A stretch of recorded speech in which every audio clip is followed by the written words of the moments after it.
అందరికీ నమస్తే. మనం నిన్న చూసాము ఇద్దరు భార్యాభర్తలు సూసైడ్ చేసుకొని చనిపోయారు. అది కూడా క్రెడిట్ కార్డ్ బిల్లు కట్టలేక. అలాగే లోన్ కూడా ఉంది ఇందులో. ఒక క్రెడిట్ కార్డ్‌నే మన మీడియా వాళ్ళు ఆహ్, చూపిస్తున్నారు. అది కూడా లోన్ వాళ్ళు కూడా వచ్చి విసిగించారు అని చెప్పేసి ఇక్కడికొచ్చాక తెలిసింది. అయితే మనం లోపలికెళ్ళి మరి వారి రిలేటివ్స్‌ని గానీ, వారి బంధువుల్ని గానీ మాట్లాడించి చూద్దాము. అసలు ఏం జరిగింది? అసలు ఇద్దరు కొడుకులు చేతికొచ్చే కొడుకులున్నారు. ఇప్పుడు ప్రస్తుతం ఇంటర్, 10థ్ పిల్లలున్నారు. వాళ్ళని కాదనుకోని ఇప్పుడు చనిపోయేంత వరకు వచ్చింది అంటే మరి ఏం జరిగింది అనేది మనం లోపలికెళ్ళి కనుక్కుందాం. రండి.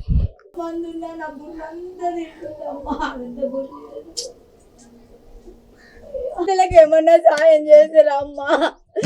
ఈ అప్పుల బాధకు పోయింది ఇద్దరు. ఆ పిల్లలకి ఏమన్నా చేసినట్టయితే చెయ్యరు. చెప్పి చెప్పి చెప్పి తలకాయ పోతుంది తల్లి. మాకు ఓపికలు ఉంటాయి, అట్లయినా మీరు రిక్వెస్ట్ చేయొచ్చు. ఉంటలేవు. మేము షాకులకి కోలుకోలేదు, అయితే లేదు కూడా ఏం మాట్లాడము. ఇంటి నుండి మనుషులు మా షాకులకి పోతలేమమ్మా. ఆ పిల్లలు ఏం చెప్పలేదు తల్లి. ఏమన్నా అయ్యేది ఉంటే సాయం చెయ్యి. మేమెక్కలేని అదానాలు అయ్యారు ఆ పిల్లలు, అంతే అమ్మా. ఇద్దరికిద్దరు ఒడగొట్టుకురు. ఏ బ్యాంక్ వాళ్ళు వచ్చి తిట్టినంటే అది మాకు చెప్పలేదు, చేయలేదు. ఏ కీడికారో అది నాకు అననీకి కూడా వస్తలేదు. వాళ్ళు వచ్చి కూడా ఏమన్నారో తెలియదు. ఒక బ్యాంక్ వాళ్ళు వచ్చిందమ్మని నాకు 4 రోజులకి చెప్పింది నా బిడ్డ. 4 రోజులకే చెప్పింది. ఆ రోజే మేము దావత్ పోయినాం. ఇట్లా చేస్తారని కూడా మేము అనుకోలేదు. ఇట్లా చేస్తారంటే నేను పోకపోదు, ఉంటుంటే ఇద్దరిని నేను పొడగొట్టుకోకపోతుండే. నా పిల్లల్ని అనాథం చేయకపోవద్దు.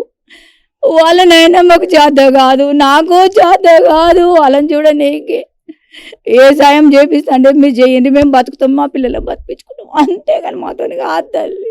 వచ్చిన వాళ్ళకి అంత చెప్పి చెప్పి మా బుర్ర మేము ఖరాబ్ చేసుకుంటున్నాం. అంతకంటే నేనేం చెప్పలేనమ్మా. నాతోని అవుతుండ్రు. ఇప్పుడు ఇద్దరు చదువుకున్న వాళ్ళేనా? బాబు ఇప్పుడు 2nd ఇయర్ చదువుతుంది మేడం. చిన్న బాబు 10th చదువుతున్నాడు. వాళ్ళకి ఇంకా ఆదాయం ఏం లేదు. వాళ్ళ నాన్న క్రెడిట్ కార్డ్ వాళ్ళు వచ్చారంట, ఏదో లోన్ తీసుకున్నాడంట, బ్యాంకు నుంచి లోన్ తీసుకున్నాడంట. మాకు ఎవరికి ఒక మాట చెప్పలేదు. వాళ్ళు వచ్చి అల్లరి చేర్చారు, అరిచారు. ఆయన కొంచెం పరువు గల మనిషి, పరువుతోనే బతుకుతాడు. అది కట్టలేకపోయిండొచ్చు. కట్టలేకపోయినందుకన్నా కొంచెం మంచిగా మాట్లాడి ఏమన్నా చెప్పాలా కదా. ఆయన చాలా ఫోర్స్ చేశారంట. ఇక దానివల్ల ఇక్కడ ముఖం చెల్లుతలేదని చెప్పి మా చెల్లె వాళ్ళ ఇంటికి ఒక 4 రోజులు అక్కడ తాళం వేసి అక్కడికి వచ్చారంట. వచ్చినాక మా చెల్లె వాళ్ళ ఇంట్లో నుంచి మా ఆడబిడ్డ కొడుకుది పెళ్లి ఉండే.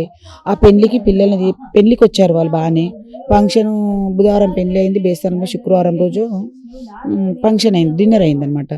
డిన్నర్కి పిల్లల్ని మా చెల్లెని అక్కడ పంపించారు. పంపించాక మేము కూడా వస్తాం, వెళ్ళమ్మా పిల్లల్ని తీసుకొని వెళ్ళు అని అన్నారంట. పిల్లల్ని తీసుకొని తను వచ్చింది. తను వచ్చినాక వీళ్ళు మళ్ళీ రాలేదని ఫోన్ చేస్తే మేము వస్తామమ్మా, మాకు కొంచెం కాలు నొప్పి ఉంది, లేట్ వస్తామని చెప్పారు. ఏదో అయిందంట. తర్వాత సరే ఇంక పిల్లల్ని, అమ్మ నువ్వు పొద్దున్న తీసుకొని రా పిల్లల్ని, ఇప్పుడు ఈరోజు రావద్దు అన్నారంట.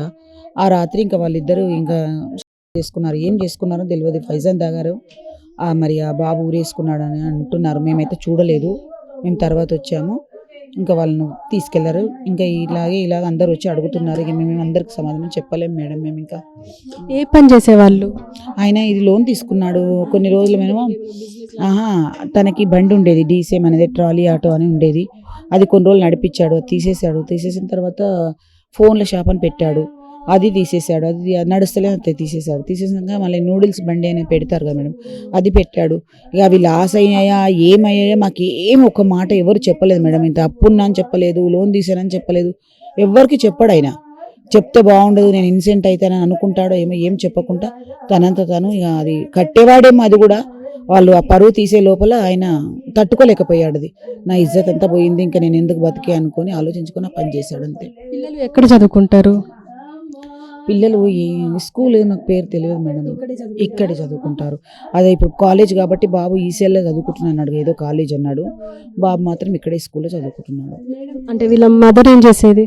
ఇంట్లోనే ఉంటుండే, ఏం జాబ్ చేసేవాడు, తను ఒక్కడే చేసేవాడు, ఇంట్లోనే ఉండేవాడు. ఆమె ఇంట్లో ఉంటుంది, పిల్లల్ని చూసుకొని ఉంటుండే. తనే జాబ్ చేసుకుని అదే నూడిల్స్ బండి, ఫోన్ బండి అవి చేసుకుంటూనే నడిపించుకున్నాడు.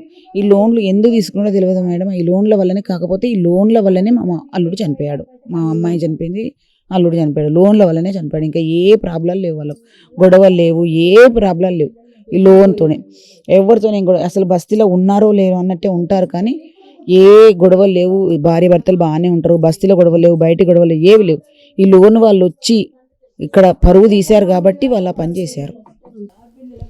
చనిపోయిన రోజు కూడా వాళ్ళని మేము పోస్ట్ మార్టంకి తీసుకెళ్ళిన తర్వాత వాళ్ళకి లోన్ వాళ్ళకి తెలియదు వీళ్ళు చనిపోయారని. వాళ్ళు మా బాబు అక్కడ పక్కకు అక్కడ కొంచెం దూరంలో నిలబడ్డాడు, అక్కడ పోయి ఫోన్లో ఫోటో చేయించాడంట. ఈయన పేరు సురేష్, ఇతడు ఇలా ఉంటాడు, ఎక్కడ ఉంటాడని అడిగితే మా కొడుకు ఏం చెప్పకుండా నేను ఇల్లు చూపిస్తాను ఇంటి దగ్గర తీసుకొచ్చి ఆయన కోప్పడ్డా. మీరు ఇట్లా ఇద్దరు మీరు ఒత్తిడి చేసే వల్ల మా బావ మా అక్క చనిపోయారు, మీకు లోన్ మేము కడతాం, మా అక్కని బావని మీరు తీసుకొచ్చి ఇస్తారా, మీరు ఇలా ఎంతమంది అంటే ఆయన ఏమనంటే మేము వస్తేనే చనిపోయారా అని అడిగాడు. అడిగితే అవును మీరు ఇట్లా ఒత్తిడి చేస్తున్నారు కాబట్టి ఇంతకుముందు కూడా 3-4 వచ్చి చాలా ఘోరంగా మాట్లాడారు కదా, దానివల్లనే చనిపోయారు నడవని చెప్పి అప్పుడు పోలీసులను పిలిపి పోలీస్ స్టేషన్ పట్టించానండి. పోలీస్ స్టేషన్ పట్టించేసాం వాళ్ళని. ఇంకా వాళ్ళ ఐడి ప్రూఫ్ లేదంట వాళ్ళ దగ్గర, మరి అది నేను చూడలేదమ్మా. కొత్త వాళ్ళు ఎవరు వచ్చారో తెలియదు, కానీ వాళ్ళైతే వచ్చారు. మేము ఏడుపుల మీదనే ఉన్నాం కదమ్మా, మాకు ఏమీ తెలియదు. వాళ్ళు మగవాళ్ళు కాబట్టి మాట్లాడి పోలీస్ స్టేషన్లో పట్టించేశారు ఆయనని. ఐడియా ఉందో చెప్పారు ఎవరైనా? 2 సార్లు ఏమో వచ్చారని చెప్పారు. తర్వాతనే తెలిసింది, మాకు కూడా ఏమీ తెలియదు. తర్వాత ఫస్ట్ ఒకసారి వచ్చారంట, ఫోన్లు చేశారు, మాట్లాడారు, జవాబు ఇచ్చారు. ఇక లాస్ట్ టైము మరి సెకండ్ టైం తెలియదు, కానీ వాళ్ళు కొంచెం అరిచారంట. ఇక్కడ అరచడం వల్లనే వాళ్ళు ప్రాణం తీసుకున్నారు, దానిపై ఇంకేమీ లేదు. వాళ్ళు అందరు చుట్టుపక్కల వాళ్ళు విన్నారంట. ఆయనకి ఇంకా పరువు ఇది కాలే ఇంకా, ఎందుకంటే బాగా ఉంటాడు కదా, ఏంటి మనిషి ఇలా ఉన్నాడు కానీ అప్పు చేసుకున్నాడా ఇంత అన్నట్టు ఉంటుంది కదా, దానివల్ల ఆయనకు తట్టుకోలేక పని చేశాడు మేడం. అంటే సో చూశారు కదా, అంటే ఎంత చదువుకున్నప్పటికీ మనకు మినిమం అవగాహన లేకపోతే క్రెడిట్ కార్డులని లోన్లని తీసుకొని అవి కట్టలేని స్థితిలో, ఆ పరిస్థితుల్లో మళ్ళీ వాళ్ళ ఇంటి మీదకి వచ్చి ఇలా గందరగోళం చేయడము, గొడవ పడడము, నోటికొచ్చినట్టు తిట్టడము, ఇట్లాంటివి మనం ఎన్నో చూసినాం. ఇలా ఎన్ని కుటుంబాలు చెల్లాచెదురైనాయి. ఇప్పుడు ప్రస్తుతం శాతగాని అవ్వలకి ఇప్పుడు ఇద్దరు మనమలని ఇచ్చేసి వాళ్ళు తల్లిదండ్రులు వెళ్ళిపోయారు. ఇప్పుడు వాళ్ళని ఎవరు చూడాలి అని చెప్పేసి పాపం దీన స్థితిలో వాళ్ళు ఉన్నారు. అంటే ఇప్పుడు అందరికీ తెలుసు ఆ క్రెడిట్ కార్డు వల్ల ఎంత యూజ్ ఉందో, ఎంత నష్టం ఉందో అని అందరికీ తెలుసు. కానీ తెలిసినప్పటికీ దాన్ని అనివార్య స్థితిలో మనము అది తీసుకుంటున్నాం, ఆ క్రెడిట్ కార్డ్ అనేది, అలాగే లోన్ అనేది. అది తీసుకున్నప్పుడు అది కట్టే పొజిషన్ ఉంటేనే తీసుకోవాలి అని చెప్పేసి చాలామంది అంటున్నారు.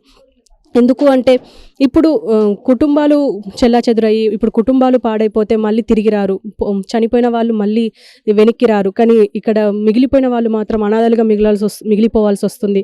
ఇప్పుడు ఇక్కడైనా సరే ఇప్పుడు మనం ఇదే ఉదాహరణ, చాతగాని వాళ్ళకి ఇప్పుడు ఇద్దరు మగపిల్లల్ని ఇచ్చినప్పటికీ వాళ్ళ చదువులను, లేకపోతే కాలేజ్ ఫీజులను, స్కూల్ ఫీజులను ఏదో ఒకటి ఉండనే ఉంటుంది. వీళ్ళు కూడా కోరుకుంటున్నారు, మాకు కూడా దాతలు వస్తే మేము మా పిల్లల్ని చదివించుకుంటాం, వాళ్ళకు అంటూ ఒక లైఫ్ చూపిస్తామని చెప్పేసి.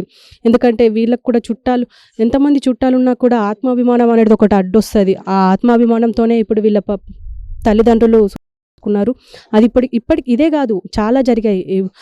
తల్లిదండ్రులకు చెప్పలేక కొడుకులు, తల్లిదండ్రులకు చెప్పలేక కూతుళ్ళు, బిడ్డలకు చెప్పలేక తల్లిదండ్రులు, ఇలా ఎన్నో కేసులు చూస్తూనే ఉన్నాము.